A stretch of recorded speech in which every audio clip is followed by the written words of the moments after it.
Bonjour, je m'appelle Kevin Lévesque. Depuis tout petit, je suis passionné par le cinéma et j'observe à quel point celui-ci a pu influencer les étapes de ma vie. Et vous, quels sont les films qui ont façonné l'adulte que vous êtes aujourd'hui ? Dans ce podcast, je vous tends le micro pour revivre ces moments de cinéma et voir comment certains films impactent notre parcours de vie. Dans cet épisode d'Action-Réaction, j'ai le plaisir d'accueillir Aurélie Elmeda, créatrice de saveurs. Elle a fondé Miadogo, une cuisine créative d'inspiration franco-béninoise. Son témoignage parle de musique. Comment la musique peut être un moyen de transformation personnelle et de dépassement de soi. Le film qu'elle a choisi est Sister Act 2, un film de 1993 réalisé par Bill Duke. Bonne écoute.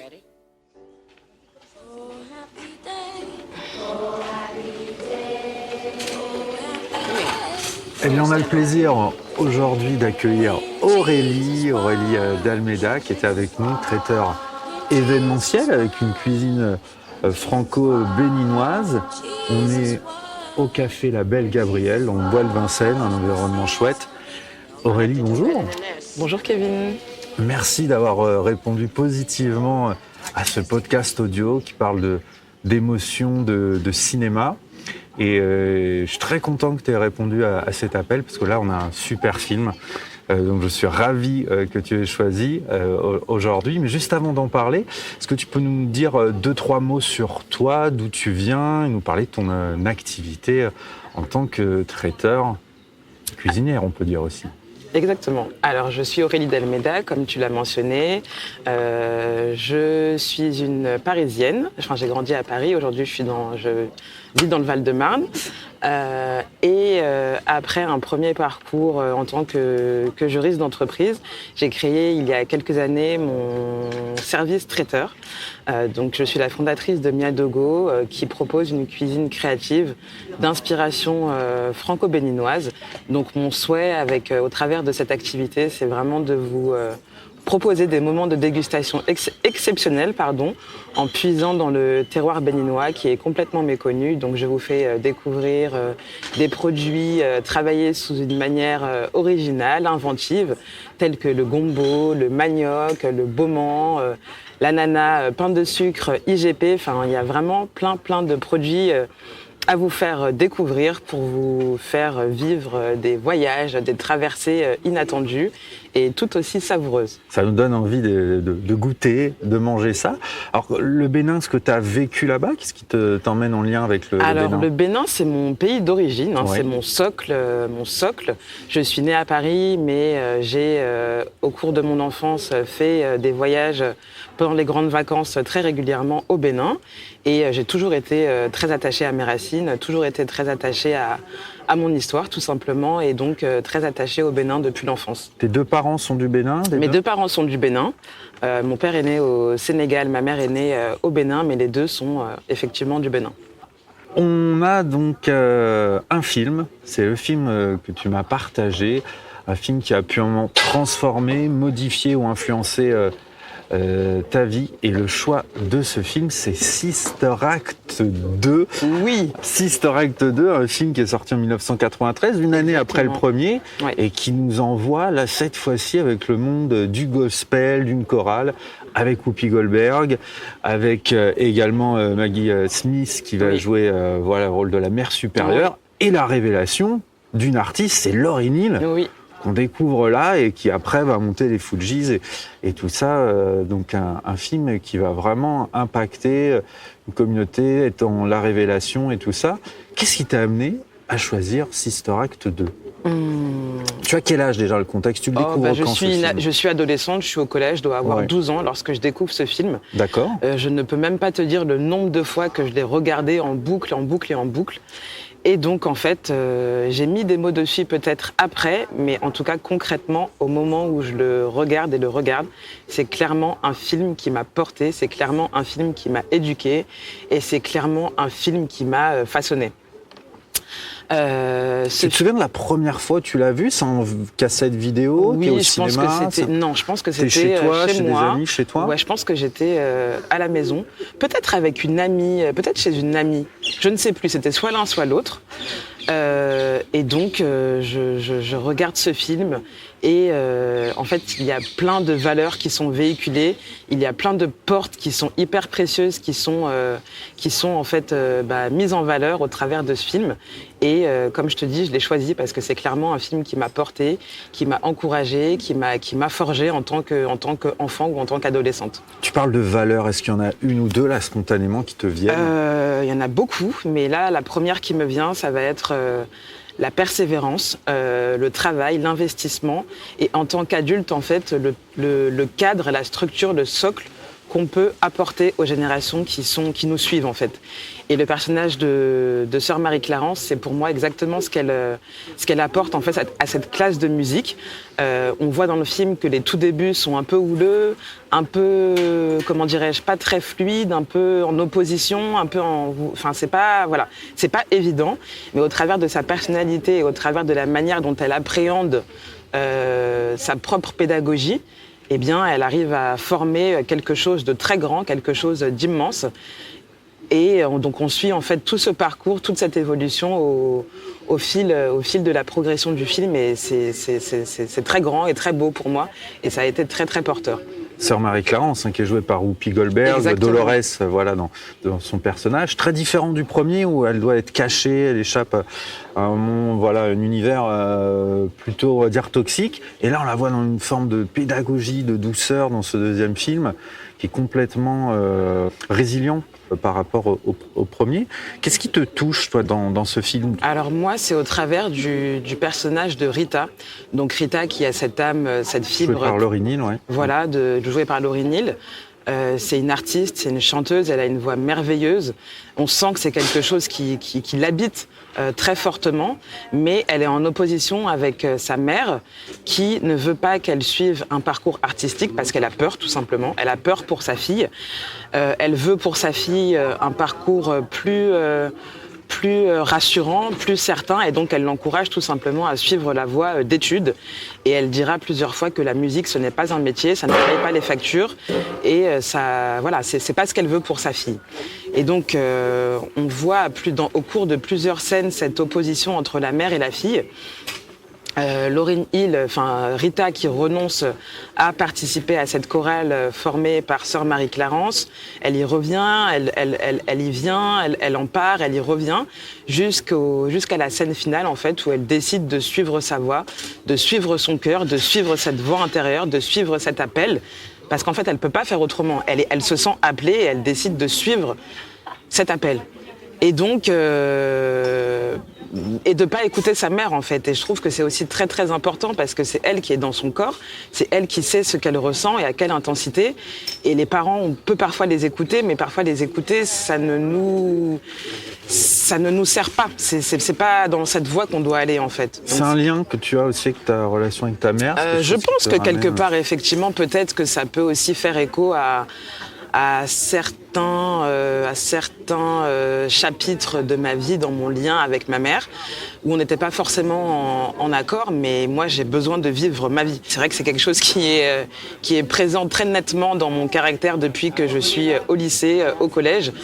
Je suis là pour vivre ma vie. Donc forcément, mais ça peut se comprendre. Moi aujourd'hui, j'ai pas d'enfant, donc je ne sais pas comment je réagirais, mais ça peut se comprendre quand l'enfant en fait vient un peu entre guillemets, a une vision qui n'est pas forcément en cohérence et qui n'est pas forcément la vision attendue pour le parent. Ça peut effectivement causer des petites frictions, mais on peut aussi les démêler. Et c'est ce qui est aussi montré dans ce film. Voilà, parce qu'en définitive, ce que la mère veut, c'est que sa fille soit heureuse, j'imagine, que sa fille s'en sorte. Et donc, elle voit que cette voie de la musique, c'est la voie dans laquelle sa fille s'épanouit. Et donc, elle finit par l'entendre. Et à la fin, elle prend sa fille dans ses bras, elle lui dit qu'elle est fière d'elle. Et c'est très, très, très, très, très touchant. Et on voit le petit regard de Sœur Marie-Clarence qui observe ça avec un petit sourire esquissé. Et c'est très beau. Et donc Sister Act, au moment de... Tu l'as vu combien de fois? Franchement, j'ai dû le voir mais des vingtaines et des vingtaines de fois, mais vraiment. Hein. Et dont les premières fois, en tout cas, tu es au collège, Ouais. sûrement avec une copine. Et si tu te remémores un peu ce moment-là, qu'est-ce qu'il y aurait pu avoir dans le comportement, qu'est-ce qui aurait pu changer chez toi ou le déclic? Savoir qu'on peut suivre sa voie et que ça peut bien se passer. Oui. Savoir que les points de friction avec les parents, ça peut arriver, ça fait partie du chemin. Oui. Et moi, en fait, me forger en tant qu'adulte aussi, en tant que qu'est-ce que j'ai envie de véhiculer et comment est-ce que j'ai envie de me comporter vis-à-vis des générations qui me suivent. Quel adulte j'ai envie d'être pour les enfants qui sont autour de moi et pourquoi. En fait, ça m'a forgé et en tant qu'enfant et en tant qu'adulte. Déjà, j'ai envie d'être intentionnelle. Tu vois, j'ai envie de faire attention à comment je leur parle, à comment je me comporte avec eux, à comment je suis, en fait. Ça m'a rendu très intentionnelle. Ce film, c'est des points de départ un des points de départ, ou comment est-ce que je pourrais dire, un des moyens, en fait, que j'ai eu et qui a fait que j'ai envie d'être une adulte intentionnelle vis-à-vis des enfants. Donc il y a ça, et le message principal, c'est tous les enfants ont des cadeaux à offrir au monde, tous les enfants ont des talents, tous les enfants ont des capacités. Moi, il y a une expression qu'on emploie très souvent, avec laquelle j'ai beaucoup de mal, c'est les élèves qui sont dits en difficulté. Non, c'est aux adultes, c'est au système, c'est à la société, c'est... au système éducatif de trouver comment faire pour que chaque enfant se sente légitime, pour que chaque enfant se sente valorisé, pour que chaque enfant puisse progresser et révéler les richesses qu'il a apportées, en fait. Qui c'est qui est en difficulté dans le film, Sister Act 2? Personne. Personne n'est en difficulté. Alors, moi, c'est ma réponse. Hein. Après, bien évidemment, d'un autre côté, on peut dire toute la classe est en difficulté, tu vois. Mais moi, j'ai envie de te dire, personne n'est en difficulté, tout le monde a son talent à apporter, tout le monde a sa spécificité à apporter, personne n'est en difficulté. Dans le film, il y a le modèle inspirant de Whoopi Goldberg, puisque Laurie Neal joue le rôle de Rita. Sa mère lui empêche quand même, ne veut pas qu'elle fasse cette chanson, qu'elle soit dans ses études. Même à un moment, sur le final, on se rappelle ce final de spectacle, elle n'est plus là. Et finalement, elle va faire ce choix de venir, de quand même aller contre sa mère, parce qu'elle suit Dolores, voilà, elle suit sa voix, et qui est quand même portée par Dolores, par Whoopi Goldberg, qui va ne pas lâcher, essayer de l'accompagner, et voilà, et qui en même temps n'est pas sa mère, ne peut pas lui imposer ça, c'est pas facile. Oui. Ça parle aussi de ça, de position. Des fois, on a des gens, on sent qu'ils ont un potentiel, on les accompagne, puis les parents ils lui disent, mais n'influencez pas mes enfants. Oui. Si tu avais un message à passer par rapport à ce film, si tu devais même le présenter en une phrase à quelqu'un, qu'est-ce que tu pourrais dire? Ce serait chouette. En fait, ce film, pour reprendre l'expression, pour moi, en définitive, bon là, on passe par la musique, on passe par une classe, on passe par l'éducation, mais je crois qu'en définitive, pour moi, c'est l'illustration de comment l'adulte, en fait, donne des racines et des ailes, pour reprendre l'expression, aux plus jeunes, en fait. En définitive, je pense que c'est vraiment ça. Et c'est les deux, et je pense que c'est aussi ça qui est dur, particulièrement en tant que parent. Donc moi, je ne l'expérimente pas aujourd'hui. Je ne sais pas, je pense que c'est vraiment... être parent, c'est vraiment sûrement aussi beau que difficile, challengeant, que effrayant. Je pense qu'il y a plein de choses. Mais je pense qu'en tant qu'adulte, et particulièrement en tant que parent, je crois que c'est ça, en définitive, le rôle, donner autant des racines que des ailes, quoi. Voilà. Pour terminer, quel lien tu verrais avec la cuisine pour tout ça, dans l'intention et dans l'artiste et adulte que tu es en tant que traiteur événementiel et cuisinière? Quand tu cuisines, quand tu fais cette partie, cette création?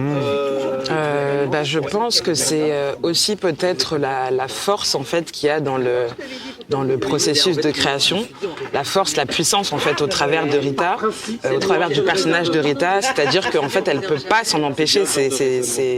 C'est un élan qui est hyper fort, qui vient des tripes, Et je pense que c'est ce qui caractérise en fait tout artiste, toute création, tout élan artistique. C'est quelque chose qui est très puissant, qui peut même être très violent.